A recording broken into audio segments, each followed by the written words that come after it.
Have you ever wondered why, in almost every classical painting of a blessing, the priest or the saint is using their right hand? Have you ever questioned why the Latin word for left is sinister, a word that we now associate with evil, darkness, and malice? And conversely, why does the word for right in Latin give us the word dexterity, implying skill, precision, and moral correctness? Even in French, the word for left is gauche, meaning clumsy or awkward, while the word for right is droit, which translates to law, rights, and straightness. For centuries, we have been told this is just tradition. We have been told it is simply a matter of etiquette or natural dominance. But what if I told you that this bias against the left hand was not an accident of language, but a deliberate architectural decision made 1,700 years ago? There is a suppressed narrative hidden within the texts discovered at Nag Hammadi, specifically in the Pistis Sophia, that suggests the left hand was demonized not because it was evil, but because it was dangerous to the establishment. According to these Gnostic texts, the left hand connects to a specific frequency of consciousness, a direct line to the source that bypasses the need for any external intermediary. Most people think the right hand dominance in religion is just a symbol of order, but that is not the only way to read history. Today we are going to reframe this misconception. We are going to look at the biology, the history, and the suppressed philosophy behind the left hand, and why removing it from our spiritual practice was necessary to build a system of control. To understand this mechanism, we must first define what we are actually talking about when we say left versus right in this context. We are not talking about politics, and we are not talking about which hand you write with. We are talking about lateralization. In the ancient world, before the Council of Nicaea standardized Christian doctrine, the human body was viewed as a microcosm of the universe. The Gnostics, a group of early mystics who prioritized direct knowledge over blind faith, defined the body as an antenna. In their cosmology, the right side represented the law, the external structure, and the material world. It was the side of projection. When you extend your right hand, you are operating in the physical realm of action. It is the hand that wields the sword and signs the contract. However, the left side was defined as the receiver. In texts like the Gospel of Philip and the Pistis Sophia, the left side is associated with the feminine principle, the internal world, and the reception of what they called the living light. So the definition we are working with today is this: the right hand is the instrument of external order, while the left hand is the instrument of internal connection. The conflict arises when one side is exalted and the other is not just ignored, but actively suppressed. This brings us to the mechanism of how this suppression happened, and more importantly, why.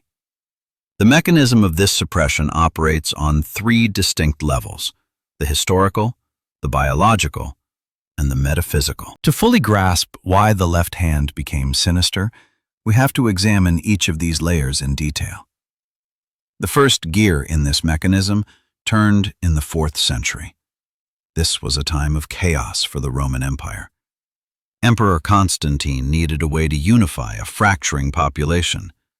The solution was a single, unified state religion.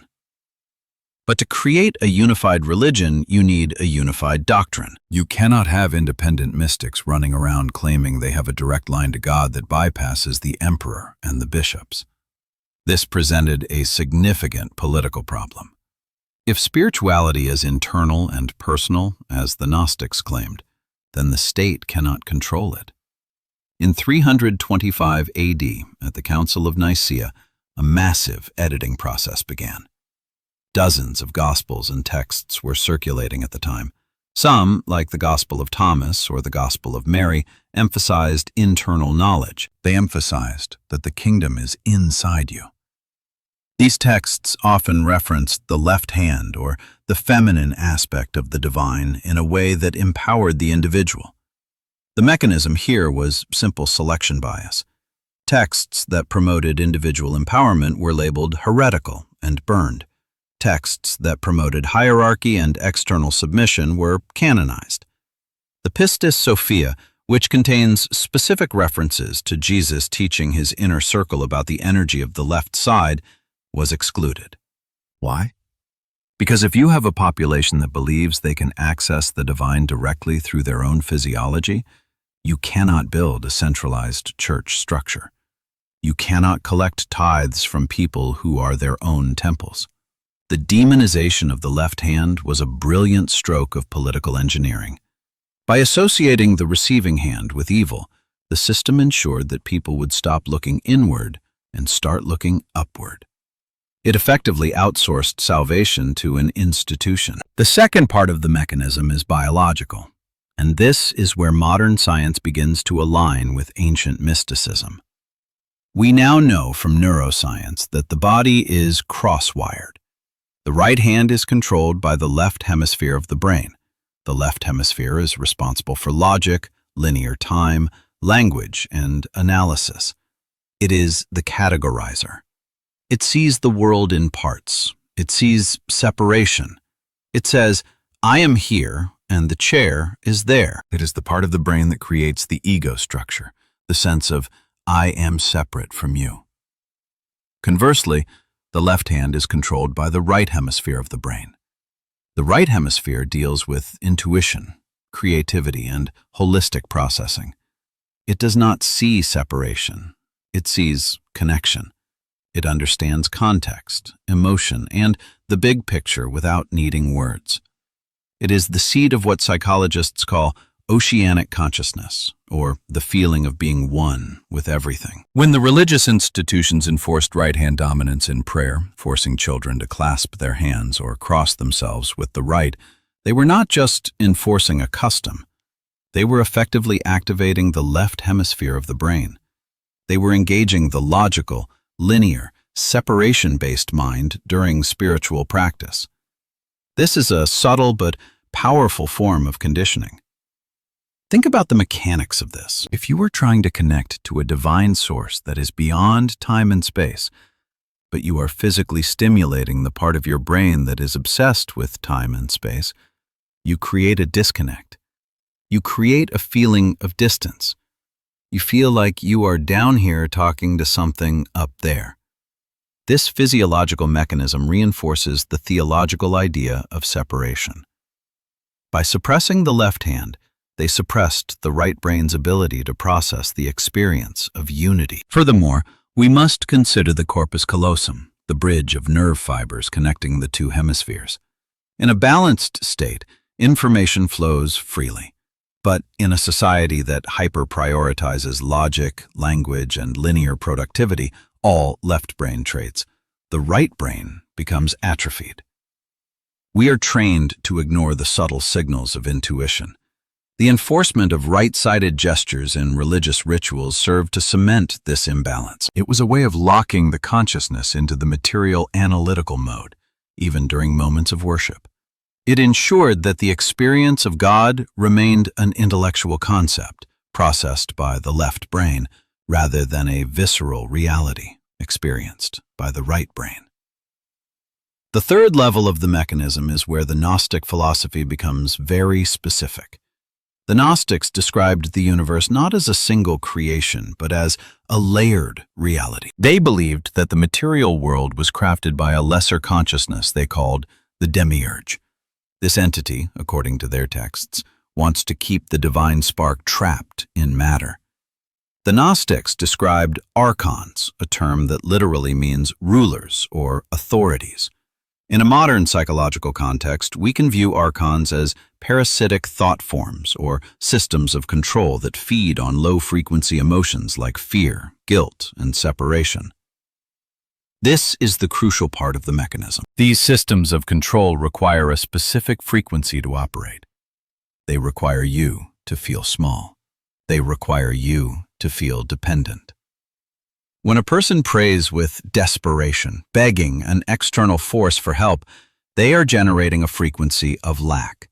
They are broadcasting the signal, I am powerless. The Gnostic texts suggest that the left hand acts as a circuit closer for the internal energy body. When the left hand is placed on the heart center, it connects the intuitive right brain with the electromagnetic field of the heart. This creates a closed loop of energy. Instead of broadcasting lack outwards, the body begins to circulate completeness inwards. The suppression of the left hand was a metaphysical blockade. By forcing the right hand to lead, the system prevented this circuit from closing. It kept the energy leaking outward, keeping the individual in a state of perpetual seeking, never finding. It is a mechanism designed to generate spiritual hunger that can never be satisfied by the institution selling the food. Now that we understand how the misconception was formed, through political censorship, biological manipulation, and metaphysical definition, we have to look at the effects. What happens to a civilization that operates entirely on right-hand logic? What is the effect on the individual when this internal circuit remains broken for a lifetime? The primary effect is the silencing of the internal guidance system. When you are trained from birth that the left side, the intuitive side, is sinister, you learn to distrust your own gut feelings. We see this in society today. We value data over wisdom. We value logic over feeling. People are paralyzed when making decisions because they are waiting for external permission or external data rather than listening to the subtle signals of their own body. In the context of the Gnostic warning, this makes a person easy to govern. A person who trusts their intuition is difficult to control because they have an internal compass. A person who has suppressed their intuition will follow the loudest voice in the room, whether that voice belongs to a politician, a corporation, or a religious leader. The effect of the sinister label is a population that is deaf to its own soul. It creates a society of followers who are terrified of their own internal authority. The second effect is the creation of a permanent middleman economy. Because the direct line to the source, symbolized by the left-hand connection, was cut, people became convinced they needed a bridge. This is the foundation of the hierarchical religious model. If you believe you are separate from the divine, you need a priest to interpret the book for you. You need a building to house the spirit. You need a ritual to wash away your sin. This dependency creates a power dynamic where the institution holds the keys to your salvation. But if the Gnostic view is correct, that the left-hand frequency connects directly to the monad, or the true source, then the middleman is obsolete. The effect of understanding this is liberation. Once you realize the connection is internal and biological, the need for external validation evaporates. This was the greatest fear of the early church fathers: irrelevance. If the people realized the temple was inside them, the temples of stone would stand empty. The third and most profound effect, according to the texts, is on the quality of consciousness itself. The Pistis Sophia warns that the archons, or these forces of limitation, feed on the sensation of separation. When we engage in right-hand prayer, which is often characterized by pleading and bargaining, we are reinforcing the reality of the demiurge. We are confirming the illusion that we are separate. This keeps the consciousness trapped in a feedback loop of fear and hope. However, when the left-hand principle is applied, the effect is a shift from asking to declaring. This is a shift in what psychologists call the locus of control. When you pray outwards, your locus of control is external. You are a victim of circumstance, waiting for a savior. When you connect inwards, your locus of control becomes internal. You become the agent of your own reality. In the Gnostic practice, one does not ask to be one with God. One recognizes that the separation never existed. This shift in perception changes the frequency of the human energy field. It moves from a state of contraction to a state of expansion. So what was the actual technique that was suppressed? Based on the fragments left in the Pistis Sophia and the Gospel of Philip, we can reconstruct the method that the early Gnostics used to bypass the archonic deception. This is not a magic spell. It is a physiological and psychological realignment. It involves three components: position, breath, and recognition. The texts describe a gesture that is the opposite of the submissive posture. Instead of clasping hands or kneeling, the Gnostic initiate would stand vertically. The spine acts as the axis between earth and sky. The left hand is placed flat against the heart center. It is not hidden. It is not covering the right.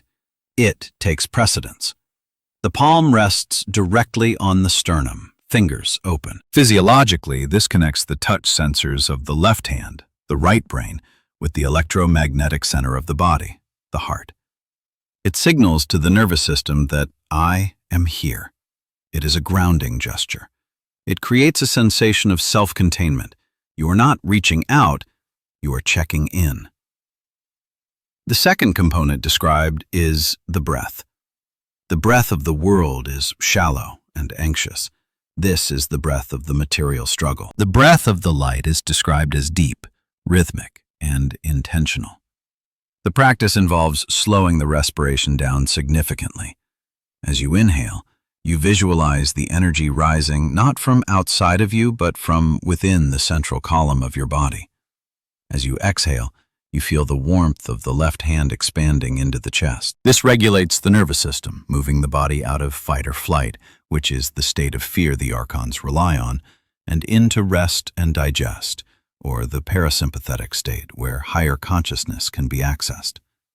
This deep breathing also stimulates the vagus nerve, which helps to further calm the analytical left brain and allow the intuitive right brain to come forward. The final component is the shift in language.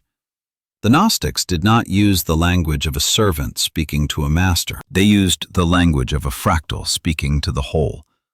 The right-hand prayer says, "Please give me this." The left-hand recognition says, "I am of the same nature as the source."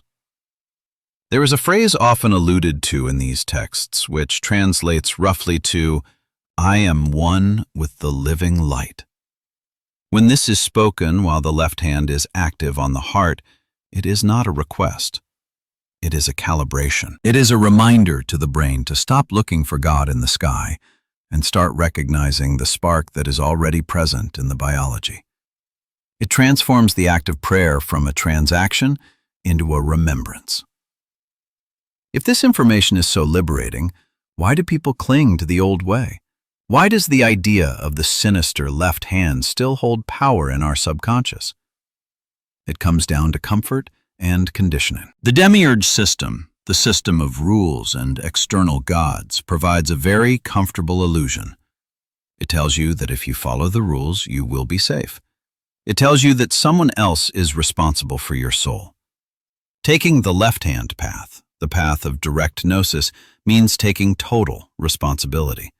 It means there is no one to blame.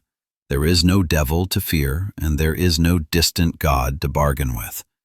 There is only you and the source. That level of freedom is terrifying to the ego, which loves boundaries and hierarchies. People believe the left hand is evil because they have been trained to fear their own power. They have been trained to fear the part of themselves that is wild, intuitive, and uncontrollable by the state. The suppression of the left hand was never about etiquette. It was about severing the connection between the human being and their own divine autonomy. By making the left hand sinister, the architects of our society successfully disconnected us from our right brain intuition and made us dependent on external systems of control. But the beautiful thing about truth is that it cannot be destroyed, only hidden. The biology is still there. Your right brain is still waiting. Your left hand is still attached to your body. The circuit is waiting to be closed. You do not need to wait for permission to reclaim this. The next time you feel the urge to look outside yourself for answers or to beg for a solution, try the alternative. Place your left hand on your heart. Breathe into that space. And instead of asking, try remembering. The Gnostics believed that the spark of the monad is not something you earn. It is something you are.